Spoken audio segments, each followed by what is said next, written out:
مطلب کیا ہے اس کا؟ نعوذ باللہ من ذالک، آپ پر موت ہو. آپ سمجھ گئے؟ آپ نے فرمایا وعلیک، تم پر موت ہو. ایک دوسری روایت میں آتا ہے سیدہ عائشہ رضی اللہ تعالی عنہ نے جب یہ سنا کہ یہودیوں نے کہا السلام علیکم، تم پر موت ہو، تو اللہ کے رسول نے فرمایا وعلیکم، تم پر موت. تو سیدہ عائشہ غصے میں آ کے کہتی ہے علیکم السلام واللعنہ وغضب علیکم، تم پر موت بھی ہو، لعنت بھی ہو، اللہ کا غضب بھی ہو. اللہ کے رسول فرماتے ہیں مہلا یا عائشہ، عائشہ رکو. قالت اولم تسمع ما قالوا، اللہ کے پیارے پیغمبر آپ نے سنا نہیں وہ کیا کہہ رہے ہیں؟ تو آپ نے فرمایا اولم تسمعی ما قلت، آپ نے سنا نہیں میں نے کیا کہا؟ انہوں نے کہا ہے تم پہ موت ہو، میں نے کہا ہے تم پہ ہو. میری تو اللہ قبول کر لے گی، ان کی تو قبول نہیں ہونی. انبیاء و رسول کو دکھ دینا، بے ادبی کرنا، اور اسی طرح اللہ ذو جلال کی توہین اور بے ادبی کرنا، یہ 5ویں خصلت تھی یہودیوں کی. آج بھی کتابیں اٹھا کے دیکھیے کتنے ظالم دنیا میں ایسے ہیں اور کہتے ہیں اللہ کے ہاتھ ہی نہیں ہے.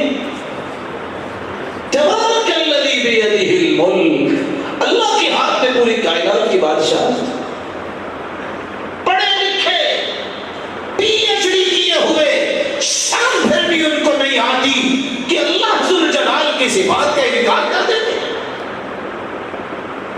یہی کام یہودیوں کا تھا کہ وہ توہین کیا کرتے اور اللہ ذو جلال کی صفات کا انکار کیا.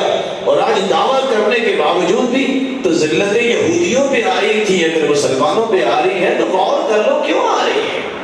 جس کو رب کی پہچان نہیں ہے اور رب کی رحمتوں کا مستحق کیسے ٹھہرایا جائے گا؟ نبی کی توہین انہوں نے کی. آج کون ہے جو اس بات کو سمجھے اور سمجھائے؟ نبی کی ذات وہ اعلیٰ ذات ہے، مخلوق میں سے اللہ نے جس جیسی ذات پیدا ہی نہیں کی. 114 صورتیں آئی ہیں قرآن مجید میں، لیکن لفظ عشق استعمال نہیں ہوا. 1,44,000 صحابہ کسی دن اللہ کے رسول کو یہ نہیں کہا میں آپ کا عاشق ہوں. جملہ کتنے حدیث بخاری سے لے کے ساری کھول کے بیٹھ جائے، آپ کو کسی صحیح حدیث میں لفظ نظر نہیں آئے گا. آپ بھی میرے محترم بھائیوں، اللہ آپ کو عزتوں سے نوازے. آپ میں سے بھی کوئی نہیں ایسا بول سکتا اپنی والدہ، اپنی بیٹی اور اپنی بہن کو کہ میں اپنی والدہ کا عاشق ہوں. آپ بھی یہ لفظ پسند نہیں کریں گے. یہ لفظ پھر اس مبارک ہستی کے لیے استعمال کرنا اس کی عزت ہے کہ توہین ہے؟ کبھی کسی نیک انسان نے یہ لفظ بولا ہے؟ یہ کہو میں اللہ کے رسول کا محب ہوں، محبت کرنے والا ہوں، میں متبع ہوں، اتباع کرنے والا ہوں، میں مطیع ہوں، فرما بردار ہوں. یہ ساری اصطلاحات قرآن نے بھی استعمال کی ہے اور حدیث نے بھی استعمال کی. لا تجعلوا دعاء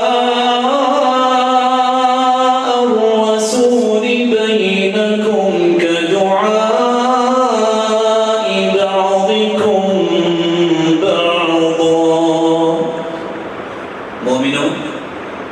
آپس میں تم ایک دوسرے کو القاب دیتے ہو، کو نام رکھتے ہو، اس ہستی کو ایسے نہیں بلانا. کیونکہ آدم سے لے کے قیامت تک ایسی ہستی نہ آئی ہے آج تک، نہ قیامت تک اللہ نے پیدا کر. اس ہستی کے ساتھ ادب ہے، وہ آداب کا خیال رکھو. اور دوسری جگہ کیا فرمائے؟ لا تقولوا راعنا وقولوا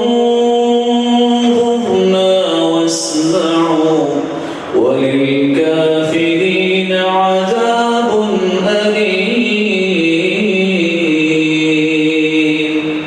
تم رائنا کا لفظ نہ بولو ایمان والو، کیونکہ رائنا کا مطلب ہماری طرف دیکھ، انظرنا کا مطلب ہماری طرف دیکھ. تم رائنا کا لفظ کیوں نہ بولو؟ کیونکہ یہ دشمن جو ہیں اللہ کے رسول کے راعینا پڑھتے ہیں، اس کا معنی بن جاتا ہے وہ ہمارے چرواہے. اللہ اپنے پیغمبر کی توہین پسند نہیں کرتے. فرمایا یہ تمہاری زبانوں پہ لفظ ہی نہیں آنا چاہیے، اس کے مقابلے میں یہ لفظ بول لیا. جس پیغمبر کی حرمت کے بارے میں اللہ نے فیصلہ دے دیا، دروازہ ہی بند کر دیا اس لفظ کا جس سے محبوب کی حرمت میں فرق آتا ہے، آج مسلمان کو سمجھ نہیں آتا۔ اللہ عز و جلال ہم سب کو قرآن و حدیث کو سمجھنے کی توفیق عطا فرمائے۔ ایک ساتویں خصلت، چھٹی خصلت بھی ہے جو یہودیوں کے قرآن نے بیان کی ہے، فَبِمَا نَقْضِهِم مِّيثَاقَهُمْ وَكُفْرِهِم بِآيَاتِ اللَّهِ وَقَتْلِهِمُ الْأَنبِيَاءَ بِغَيْرِ حَقٍّ وَقَوْلِهِمْ قُلُوبُنَا غُلْفٌ بَلْ طَبَعَ اللَّهُ عَلَيْهَا فَلَا يُؤْمِنُونَ إِلَّا قَلِيلًا۔ اللہ نے ان کو ملعون اس لیے بنایا جس طرح انہوں نے اللہ کے ساتھ کیے ہوئے وعدوں کو توڑا، انہوں نے انبیاء کو بھی قتل کیا اور اللہ کی آیتوں کا انکار کیا۔ اللہ کی آیتوں کا انکار کرنا یہ یہودیوں کی صفت تھی۔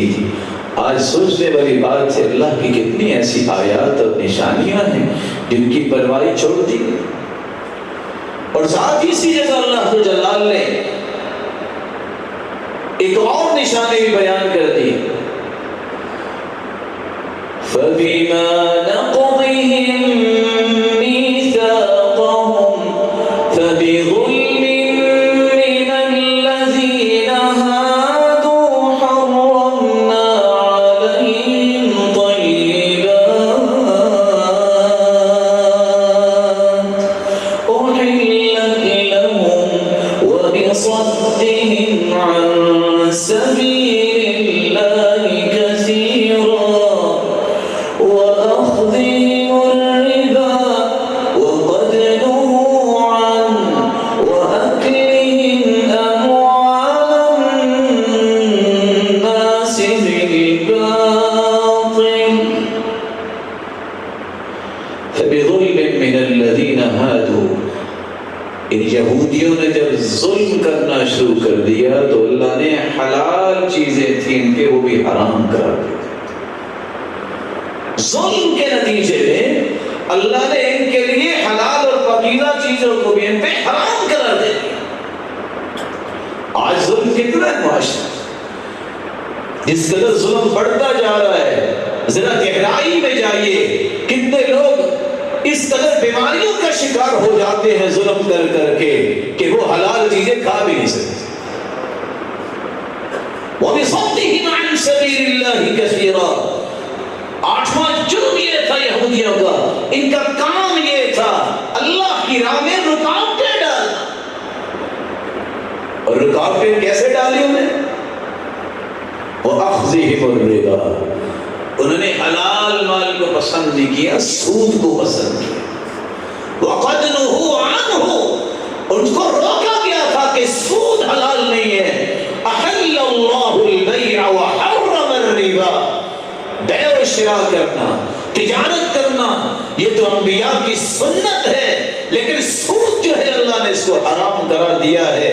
جو سود سے باز نہیں آتا وہ اللہ اور اس کے رسول سے جنگ کے لیے تیار ہو جائے۔ درہم الربا اشد من 36 زنیہ، 36 مرتبہ بدکاری کا اتنا گناہ نہیں ہے جتنا ایک درہم کا پتہ چل جائے یہ سود کا ہے، اس کو کھانے کا گناہ۔ ساتھ یہ فرمایا تھا ان من اعظم الربا ادناها اتيان الرجل امه، اس سے بڑا بھی کوئی گناہ ہے؟ سود کے 72 گناہ ہیں، سب سے گھٹیا گناہ یہ ہے کہ کوئی ماں کے ساتھ بدکاری کرتا ہے۔ یہودیوں نے بھی سود کی وجہ سے اللہ کی راہوں کو روکا۔ آج سوچنے والی بات ہے امت کہاں کھڑی ہے؟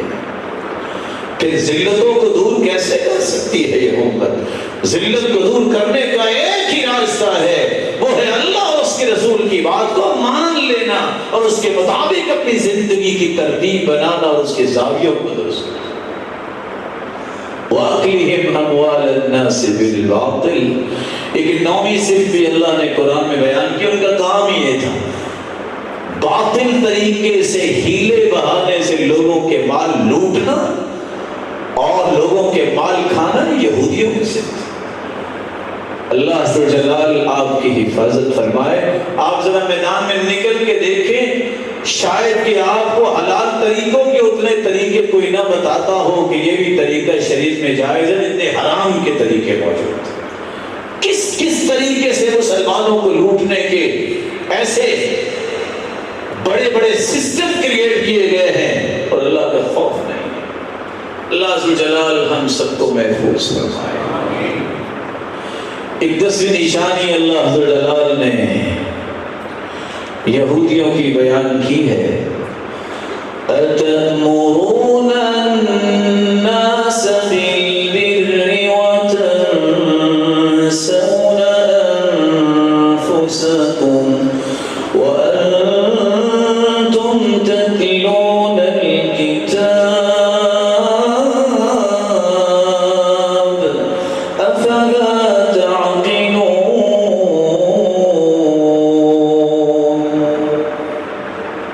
لوگوں کو تو کہتے تھے کہ یہ کام کرو، لیکن خود کام نہیں کرتے تھے، ان کی قول و کردار میں فرق تھا۔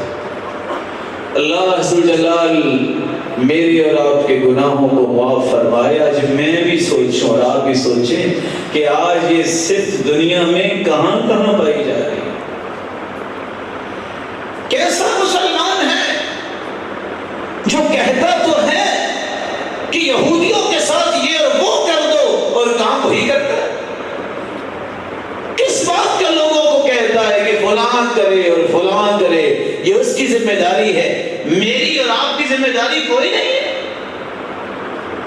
اگر میں ان کی صفات نہیں چھوڑ سکتا، ان کی محبت نہیں چھوڑ سکتا، تو میں اس قابل ہی نہیں ہوں کہ میں یہ کہوں کہ ان کے ساتھ جو ہے جہاد کرو، ان کے ساتھ لڑائی کرو، کیونکہ میری محبت کی پیکیں تو ان کے ساتھ ہیں۔ اللہ عز و جلال نے قرآن مجید میں اس لیے ان باتوں کا بھی تذکرہ کیا۔ صفات تو بہت ساری ہیں، میں اختصار سے کام لینا چاہتا ہوں۔ اللہ عز و جلال نے اس کا نتیجہ کیا نکالا؟ سب سے پہلا نتیجہ یہ نکلا، ضُرِبَتْ عَلَيْهِمُ الذِّلَّةُ وَالْمَسْكَنَةُ وَبَاءُوا بِغَضَبٍ مِّنَ اللَّهِ۔ اللہ نے ان پہ ذلت اور رسوائی یہ ڈال دی، جہاں بھی ہوں گے یہ ذلیل رہے، یہ اللہ کا فیصلہ ہے۔ اور آج دیکھیں وہی باتیں یہودیوں میں شروع ہوگی نا کہ آج تم کر تو رہے ظلم کر رہے، ایک وقت آنے والا ہے بکھر جاؤ، یہاں اکٹھے نہ ہو، سارے کے سارے مار دیے جاؤ گے۔ جو پڑھے لکھے یہودی وہ جانتے ہیں ایک وقت آنے والا ہے، پتھر بھی بولے گا، درخت بھی بولے گا، یا مسلم تعال وراء الیہودی فاقتلہ، آؤ میرے پیچھے یہودی چھپا ہوا ہے، اس کو قتل کرو، وقت آنے والا ہے۔ اور اللہ کے وعدے اس کے رسول کی زبان پہ سچے ہیں جو اللہ کے رسول نے فرما دیا۔ اللہ تعالیٰ نے دوسرا عذاب ان کو کیا دیا؟ اللہ تعالیٰ نے ان کو ہمیشہ ہمیشہ کے لیے ملعون قرار دے دیا۔ بل لعنہم اللہ بکفرہم، ان کے کفر کی وجہ سے اللہ نے انہیں ملعون قرار دیا۔ لعنت کا معنی یہ ہوتا ہے الطرد من رحمت اللہ، یہ اللہ کی رحمت سے محروم کر دیے گئے ہیں، ان پہ اللہ کی طرف سے پھٹکار پڑ گئی، دھتکارے گئے ہیں اللہ کی رحمت سے۔ اور تیسرا اللہ عز و جلال نے ان کے لیے بہت ساری نعمتوں سے ان کو محروم کر دیا۔ اور چوتھا عذاب اللہ عز و جلال محفوظ فرمائے، وَلَقَدْ عَلِمْتُمُ الَّذِينَ اعْتَدَوْا مِنْكُمْ فِي السَّبْتِ فَقُلْنَا لَهُمْ كُونُوا قِرَدَةً خَاسِئِينَ فَجَعَلْنَاهَا نَكَالًا لِمَا بَيْنَ يَدَيْهَا۔ اللہ عز و جلال نے ان کے انکارستانیوں کی وجہ سے ان کی شکلیں بدل دی، کسی کو بندر بنا دیا، کسی کو خنزیر بنا دیا۔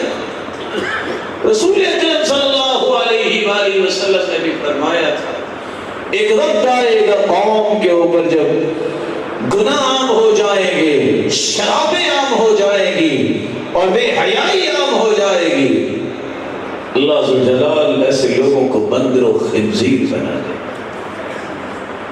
لکھنے والے لکھتے ہیں بندر اور خنزیر ابھی تک بنے نہیں ہیں، لیکن عادتیں بندر اور خنزیروں کی آ گئی، اور وہ عادت کیا ہے؟ بے حیائی عام ہو گئی۔ اور اللہ ذوالجلال معاف فرمائے، اللہ کے رسول نے منع کیا تھا یہودیوں کی مخالفت کرو، ان کے پیچھے نہ لگنا۔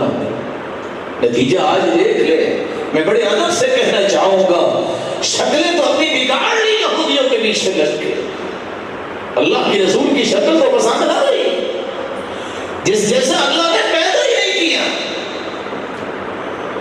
اللہ ذوالجلال کی طرف سے یہ عذاب کہ ان کی شکلیں جو ہیں بندروں اور خنزیروں کے بنا دی، یہ ان یہودیوں کی کارستانیوں کا نتیجہ تھا۔ اللہ تعالیٰ نے ایک عذاب اور بھی ان پہ بھیجا، آپ نے بھی دیکھا ہوگا، یہ چھوٹے چھوٹے بچے پتھر اٹھاتے ہیں اور ان کے پاس گنیں بھی ہوتی ہیں، خوف کھاتے ہیں۔ وَمَنْ أَظْلَمُ مِمَّن مَّنَعَ مَسَاجِدَ اللَّهِ أَن يُذْكَرَ فِيهَا اسْمُهُ وَسَعَىٰ فِي خَرَابِهَا أُولَٰئِكَ مَا كَانَ لَهُمْ أَن يَدْخُلُوهَا إِلَّا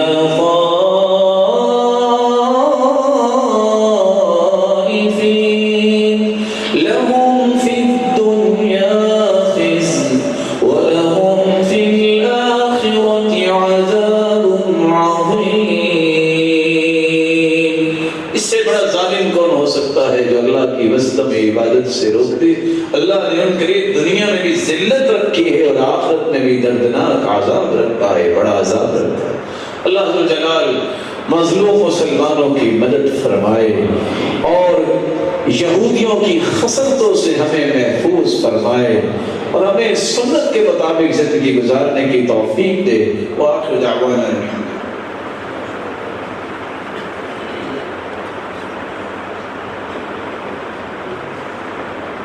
الحمد لله على إحسانه والشكر له على توفيقه وامتنانه، أما بعد